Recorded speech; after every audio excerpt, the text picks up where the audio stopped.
Now, when State Treasurer Dominic Perrottet handed down the New South Wales budget a couple of weeks ago, he launched a new reform agenda on the property market. Yes, it would certainly be great if it came off the phasing out of increasingly high stamp duty to be replaced with a land tax. This week's Property Council budget breakfast, attendees were all ears, of course. I asked the Treasurer, is this necessarily the right time for tax reform? Well, you can always say it's the wrong time to do reform. And, you know, I've spoken about this for a substantial period of time. I think you don't get into politics just to do the day-to-day. You want to set up your state and nation for future success. We've laid the foundations. We've had report after report after report. So what's the timeline now? So we're consulting until March, and as Jane said, I want feedback. Because you can't, as I said, you can't consult on a theory. And everyone in theory says we should get rid of stamp duty, but here's what it looks like in real life. Here is how it could affect you.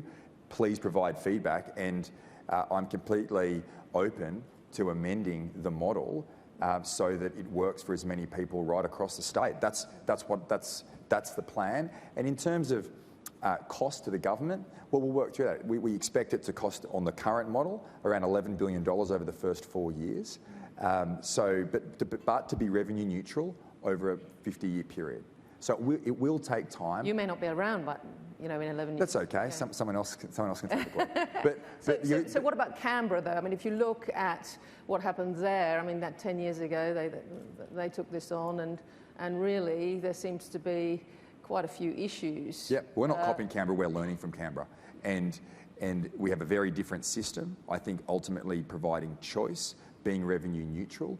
One thing I'm concerned about is protections, and I would never proceed on this proposal if there was the capacity for future governments of different persuasions to increase the tax rate. Well, yeah, because that's what happened, isn't it, on commercial properties and residential properties? So that is front. There are so many elements to this, but that is front and centre. And just on the timing as well. Well, when you can borrow at 1.1% over a 10-year period, this is a generational opportunity right now, and you leverage your financial strength to actually embark on tough reform. And I think this is why the timing.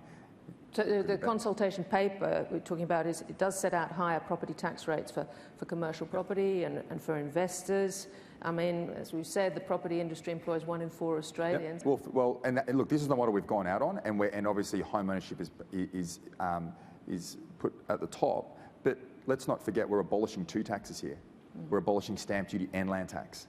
So the opportunity, particularly for investors as well, who choose. And remember, this is an opt-in model. It's an opt-in model, and if people want to take it up, they can. They would then obviously pay a higher amount because the land tax they would obviously be currently paying land tax. You defer your stamp duty, but that stamp duty that you would have otherwise paid will now be a tax deduction for you. Do you think that would affect the state's rating? This whole process? Look.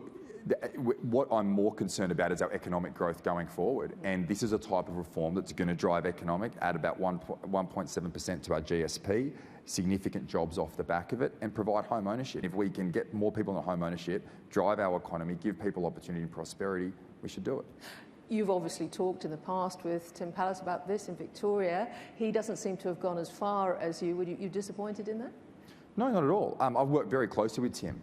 On these proposals, and they've had a more difficult year than New South Wales, and I think they handed down a budget in a more challenging situation given the lockdowns that they've been in, and I'm very happy to share the work that we've done, and Tim and I have been over the last couple of years worked very closely on ideas for reform. They had reform in their budget in relation to electric vehicles. That's something that I didn't see the time to pursue right now, but the relationship between the state treasurers has never been better. The treasurers, I think, have been given the responsibility by the Prime Minister to look at areas of reform. I've spoken to Josh about this, and we have proposals in place.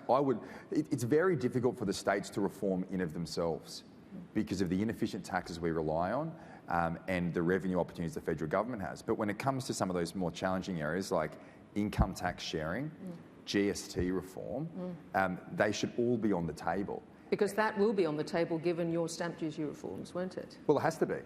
It has to be. I mean, we will go. We have to go alone. We will go alone. But there has never been a more important time for a restructuring of the federation whereby the revenues that states rely on actually, hard to drive economic growth, but at least don't impede it. And that's what we'll be focusing on. But it's very difficult, given the revenue basis, for the states to do these reforms by themselves. And that means the federal government has to come to the table.